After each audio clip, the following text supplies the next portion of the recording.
Hello everyone, आप सभी को मैकेनिक्स ऑफ सॉलिड के इस लेक्चर में स्वागत है।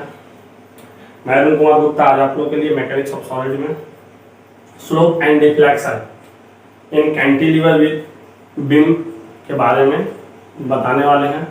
इससे पहले अभी तक हमने देखा था स्लोप एंड डिफ्लेक्शन किसमें, सिंपली सपोर्टेड बीम। ठीक है, तो आज हम लोग का जो डिस्कशन का जो टॉपिक है वो आपका क्या, slope and deflection in cantilever.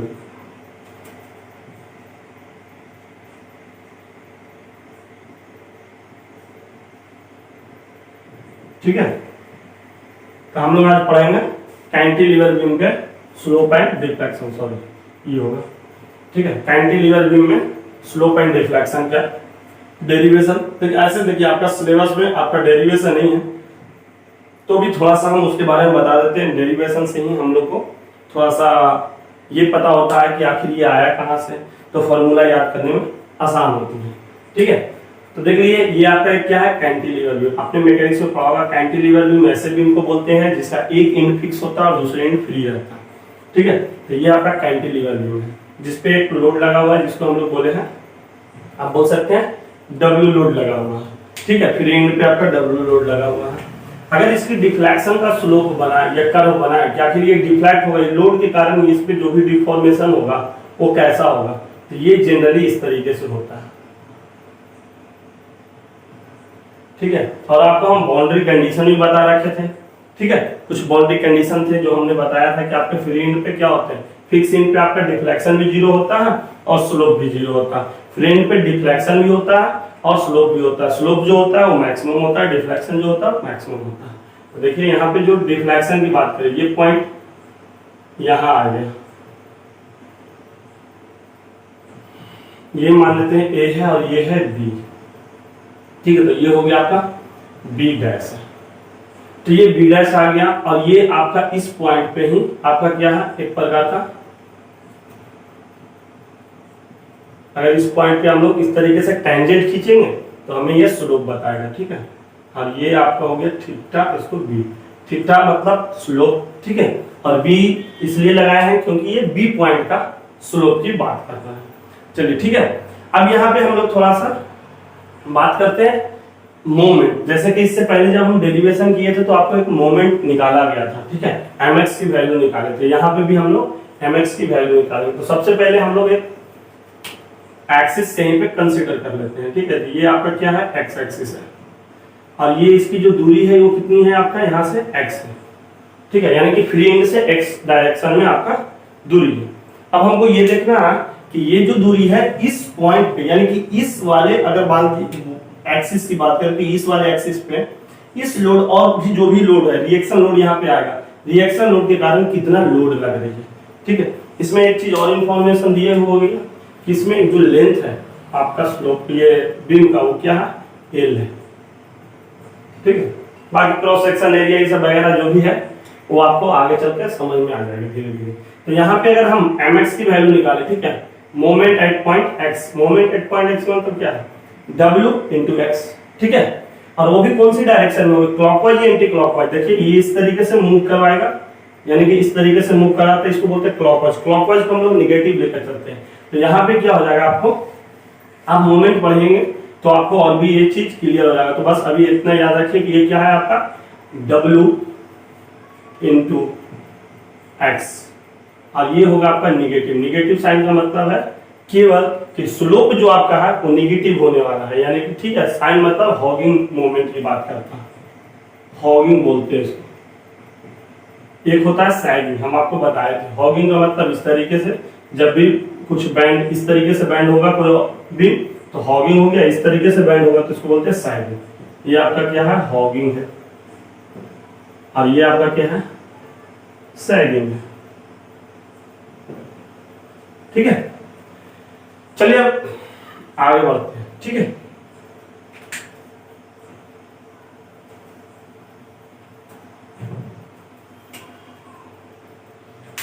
ये जो नेगेटिव साइन है वो किसके कारण हुआ, हॉगिंग। ठीक है, हॉगिंग ऑफ बीम, बीम का हॉगिंग के कारण इस तरीके से हुआ।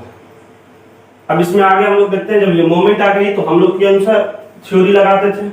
आप देखे थे इससे पहले हम लोग डबल इंटीग्रेटेड, ठीक है, मेथड लगाए थे। तो यहां पे हम लिख देते हैं according to double integration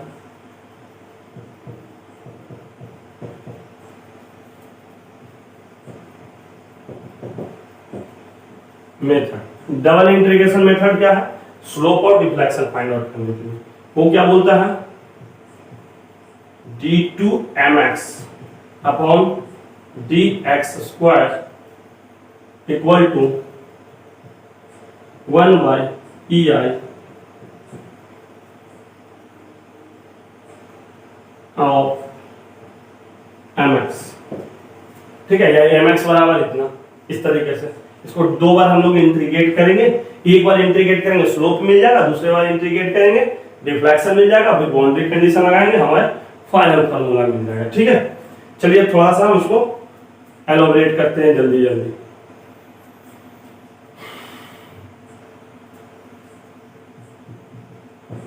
integrating both side, ठीक है, बोथ साइड इंटीग्रेट करने के बाद हमें क्या मिला? इंटीग्रेट करने के बाद क्या मिला?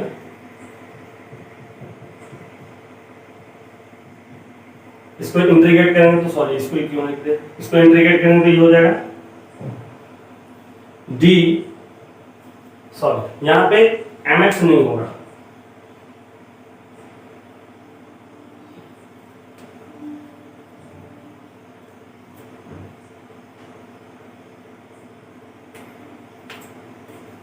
यहां गलत कर देंगे। यहां पे आपका क्या होगा? y होगा ना, और ये आपका होगा dy by dx equal to 1/ei, और mx की जगह पे हमने रख दिया था यहीं पे आपका, mx की जगह पे क्या रख दिया? Minus w into x. तो ये क्या हो जाएगा? अगर इंटीग्रेशन किए हैं तो माइनस कांस्टेंट होता है माइनस w, तो माइनस w कांस्टेंट बाहर आ गया, x का इंटीग्रेशन कीजिएगा तो ये हो जाएगा आपका x by x square by 2 plus क्या हो जाएगा? c1। ठीक है, इंटीग्रेशन कांस्टेंट आएगा। तो ये हमारा क्या है? आपका रेडीमेड स्लोप का। इसमें अब हम लोग लगाएंगे boundary condition at x equal to l। ठीक है, एट x इक्वल टू, अगर ये बढ़ता बढ़ता l हो गया तो क्या होगा आपका? dy by dx, that means क्या है? स्लोप है। ठीक है, theta A, that means slope of A equal to क्या होगा? 0। ठीक है, अब ये यहाँ पे पुट कर देते हैं। तो ये वैल्यू को पुट करने के बाद इसका वैल्यू क्या पुट करना है? 0। तो ये हो गया 0 इक्वल टू 1/ei। ठीक है, और माइनस डब्ल्यू की बात कर रहा है। ठीक है, तो माइनस डब्ल्यू का माइनस डब्ल्यू ही रहने देते हैं। एक्स के जगह पर क्या रखेंगे? एल स्क्वायर बाई 2 प्लस क्या हो जाएगा? ये c1। ठीक है, इतना चीज समझ में आ गया। अब आगे बात करते हैं कि बहुत बेसिक चीज हम बता दे रहे हैं। अब इससे कोई सिंपल चीज क्या हो सकता है? अब इसको क्या करना है? ये माइनस टर्म है, ये पूरा ओवरऑल मल्टीप्लाई होगा तो माइनस, तो ये इधर आकर क्या हो जाएगा? प्लस। तो ओवरऑल अगर c1 की वैल्यू पूछा जाए तो c1 इक्वल टू क्या हो जाएगा? ये प्लस इधर, तो ये पूरा चीज इधर आएगा। ये होगा आपका w l square by 2ei। ठीक है, ये आपका c1 की वैल्यू होगा। इसको इस इक्वेशन में पुट कर देते हैं तो हम लोग यहाँ से स्लोप की जनरल फॉर्मूला निकलेंगे। dy by dx equal to 1/ei minus, sorry minus अब यहाँ पे लिखने का जरूरत नहीं, यहाँ minus w into L square by 2।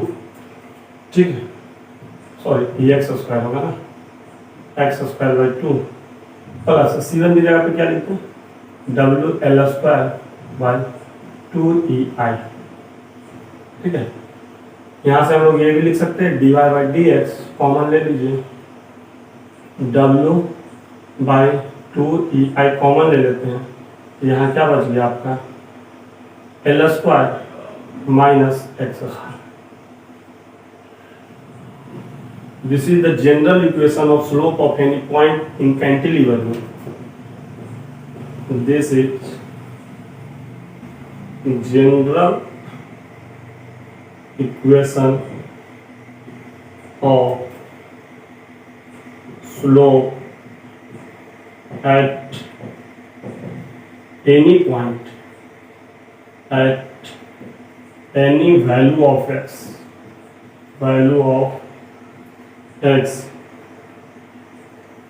of cantilever में।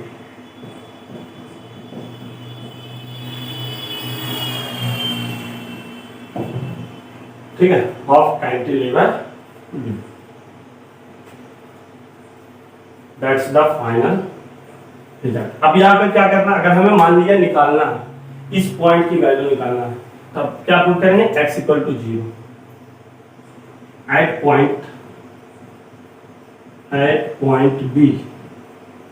ठीक है, b की बात करते हैं, तो यहाँ पे क्या हो जाएगा, b की बात में x बराबर क्या हो जाएगा, x आपका यहाँ पे b में ही x क्या हो जाएगा, इधर से इधर x बढ़ रहा है, तो यहाँ पे x की वैल्यू क्या हो जाएगी 0 at x equal to 0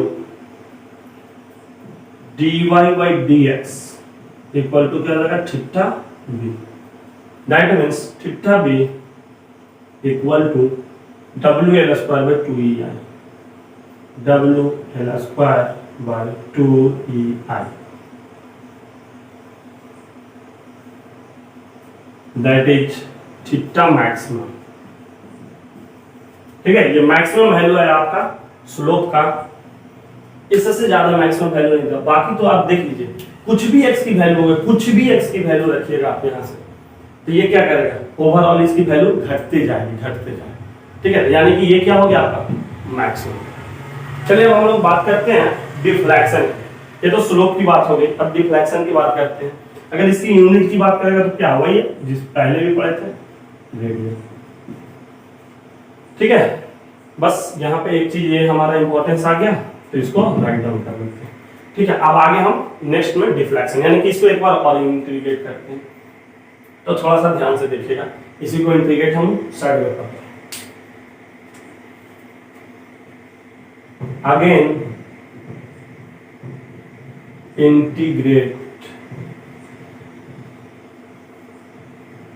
integrate कर रहे हैं इस वैल्यू को। ठीक है, तो ये क्या मिल जाएगा हमें, ये मिल जाएगा y, इसका इंटीग्रेशन dy बाय dx का इंटीग्रेशन हो जाएगा आपका y, dy का होता है और dx इधर चला गया तो इधर का इक्वेशन। देखो इससे अच्छा है कि इसका इक्वेशन, इस इक्वेशन का हम लोग क्या करते हैं, इंटीग्रेशन। ठीक है, तो ये सबसे सिंपल और सही चीज है।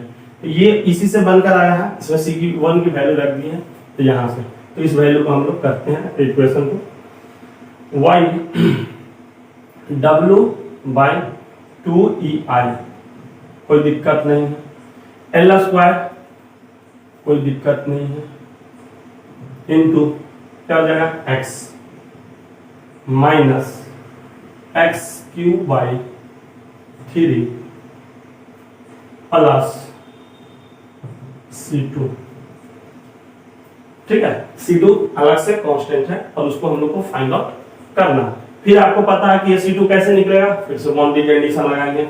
अब फिर से बाउंड्री कंडीशन क्या है, 2 बाउंड्री कंडीशन बताए थे। ठीक है, तो इस बार जो है वो आपका किसका है, y यानी कि आपका डिफ्लेक्शन। तो एट पॉइंट ए पॉइंट का मतलब क्या है, फिक्स पॉइंट है, fixed point. At point A fixed point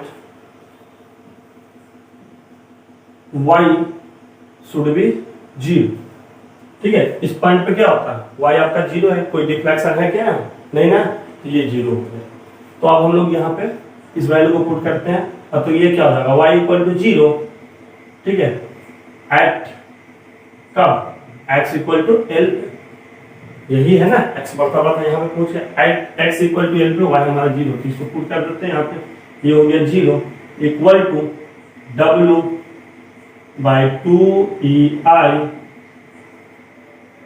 L square, तो ये हो जाएगा आपका एल स्क्वायर और एक्स की जगह पे क्या रखेंगे एल, तो ये हो जाएगा L minus L Q by 3 plus C2। ठीक है, अब यहां से देखते हैं कैलकुलेट करके क्या होगा 2EI, ये L square into L Q हो गया, यानी 3LQ minus L square L Q, तो ये क्या हो जाएगा 2LQ अपॉन 3 प्लस C2। यहां से आपका C2 बराबर क्या हो जाएगा ओवरऑल C2 इक्वल टू क्या हो जाएगा माइनस 2 से 2 कैंसिल हो जाएगा, तो WLQ अपॉन 3EI। ठीक है, इस तरीके से यहाँ पे C2 की वैल्यू यहाँ पुट कर देंगे तो हमें एक जनरल इक्वेशन आ जाएगा deflection y equal to W by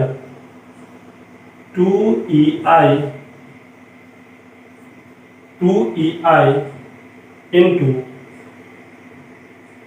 L square into X minus X Q by 3 plus, sorry plus नहीं होगा क्योंकि माइनस वैल्यू है तो माइनस हो जाएगा WLQ अपॉन 3EI।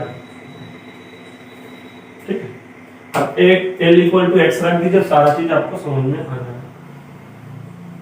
ये आपका क्या है general equation, this is the general equation of deflection, general equation of deflection. ठीक है, ये डिफ्लेक्शन का क्या है जनरल इक्वेशन है। चलिए ये चीज तो समझ में आ गया। अब यहाँ के बाद हमें फाइनल रिजल्ट मानना है, यानी कि y मैक्सिमम की वैल्यू निकालना है। तो क्या होगा, हमें कंडीशन बाउंड्री कंडीशन पहले ही बता दिए थे, फ्री एंड पे आपका क्या होता है मैक्सिमम होता है डिफ्लेक्शन। तो एट फ्री एंड कहने का क्या मतलब है x equal to 0 y become y maximum.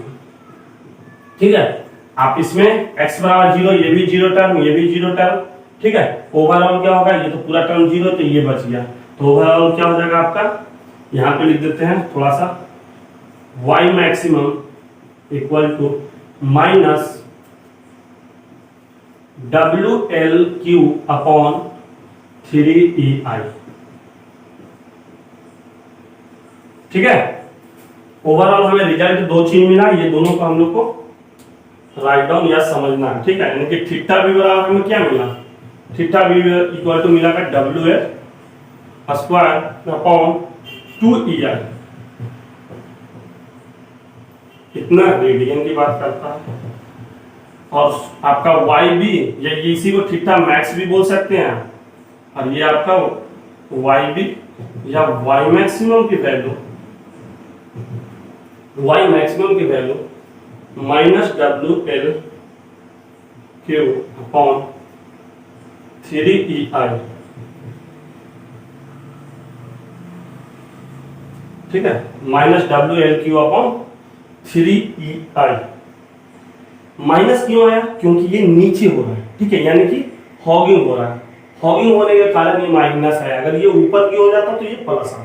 ठीक है, तो इसका कोई लेना देना इसमें रोल है नहीं। तो यहां से हम लोग लिख सकते हैं y मैक्सिमम इक्वल टू क्या हो जाएगा WLQ अपॉन 3EI। इतना mm आपका मैग्नीट्यूड है। ठीक है, और माइनस क्या है डायरेक्शन, नीचे डायरेक्शन में। ठीक है, यहाँ पे लिख सकते हैं आप negative sign indicate deflections of wind downward to the या फिर below to the normal axis. ठीक है, मतलब जो भी इसके जो एक्सिस है उससे नीचे हो रहा है डिफ्लेक्शन, इसीलिए माइनस साइन है। ठीक है, तो आज का लेक्चर हम यहीं समाप्त करते हैं। कैंटिलीवर बीम आपका कंप्लीट हो गया। इससे पहले हमने स्लोप और डिफ्लेक्शन, ये पूरा का पूरा आपको बोर्ड पे दिख रहा है। ठीक है, तो इसको अच्छे से समझिएगा, देखिएगा, और उसके बाद कोई भी डाउट है तो आप हमसे कांटेक्ट कर सकते हैं। ठीक है, thank you for watching this video.